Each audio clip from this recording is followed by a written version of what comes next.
Hey guys, I am back with another video for Gangs of Lagos.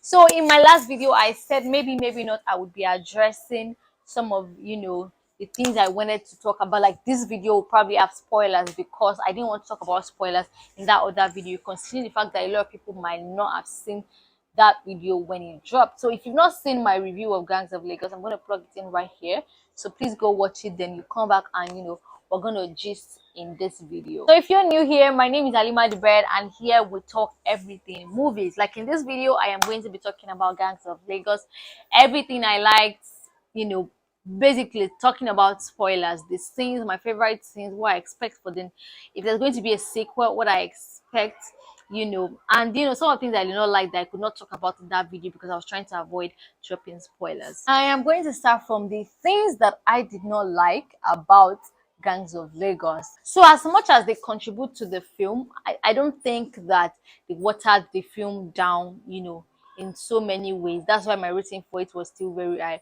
So I'm going to start from the party scene where they were burying London, right?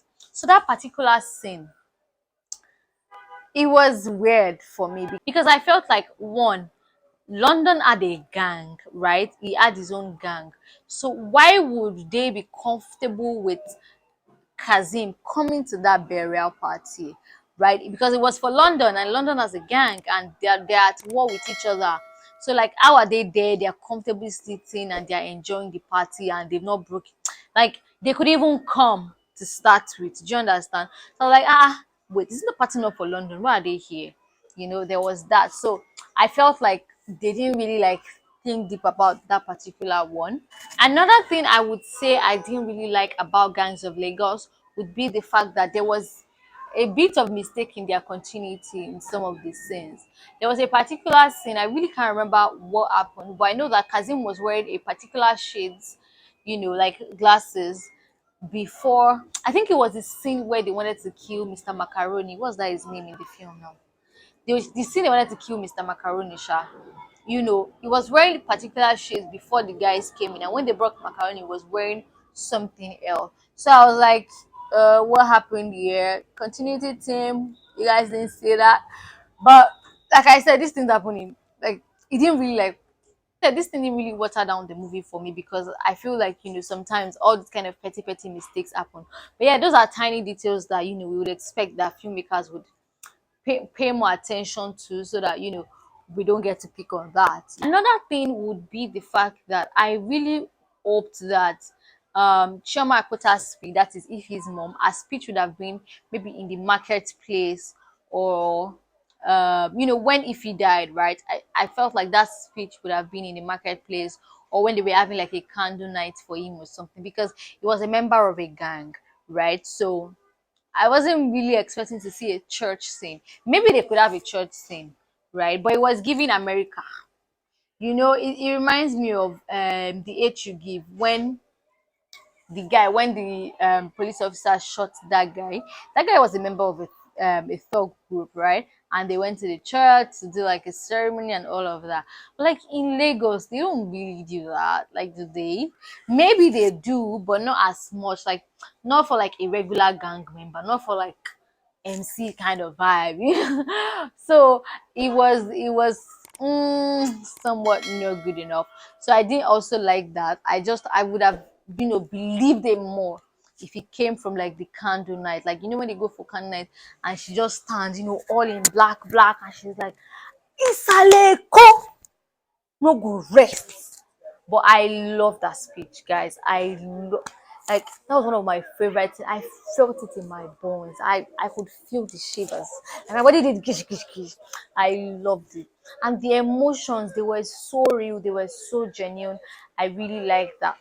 Another thing I really didn't believe was Tenny coming back and was still in love with Obalola, because like abroad babe now, she go don move on, she go don see different kind of men, she go don fall in love. But yeah, she still came. He was giving old Nollywood vibe, like, when the prince say he wants to marry a maid and all of that. Yeah, so I really didn't believe that also. It did not seem as believable as I would like it. I think those are pretty much the things I noted in the film that they could have done better with. But like I said, I don't, I didn't see them as major influence. Like they didn't really affect the growth of the film for me, right? So let us talk about expectations for a sequel, guys. The way this particular one ended, there is like so much room for a sequel, right? So let me tell you some of the things that I have thought about, and I would like to see if there is a sequel. So one of the stories I think should play out is the fact that there's going to be like a power tussle between Cash and Obalola. I know that now they agree, but Obalola was working under Kazim, and Kazim is dead now. And it was Ekun that brought in people, so that means Ekun has more voice on the streets than Obalola does. So who is next in line to be street king? Ekun or Cash, right? So I don't think that Obalola is supposed to be the next street king. So I feel like there's going to be a bit of power tussle there, and yeah, that's like a line I would like them to explore if there's going to be a sequel. Another one is going to be, I mean, we see that Tenny knows that, or Tenny thinks that it is Obalola that killed her dad. Obalola and Gift. So there's going to be a play of revenge, right? Because I mean, obviously, Tenny is going to want revenge for her dad, and it's going to affect their like love life and whatever. So now that there's going to be revenge, what's going to be Obalola's focus? Is it fighting for power with Cash, or telling Cash to come and support him so they can bring down Tenny? And would he want to kill Tenny? Because, I mean, he has loved her since he was a child. So is killing Tenny the solution to his problem? Or what exactly is he going to do? And I mean, there are still going to be people that were loyal to Kasim regardless, even if we didn't see like all of them. I know that a lot of people died. I mean, Terrible that was his loyalist died, but it's a gang. So like there are so many people that we probably didn't get to meet like one on one before, and they would, rise now and maybe support Tenny. So yeah, I would want to see that play out also. Another thing I would love to see is the governor, like the one that's going to become governor, Tony Amako's character betraying Obalola. I know.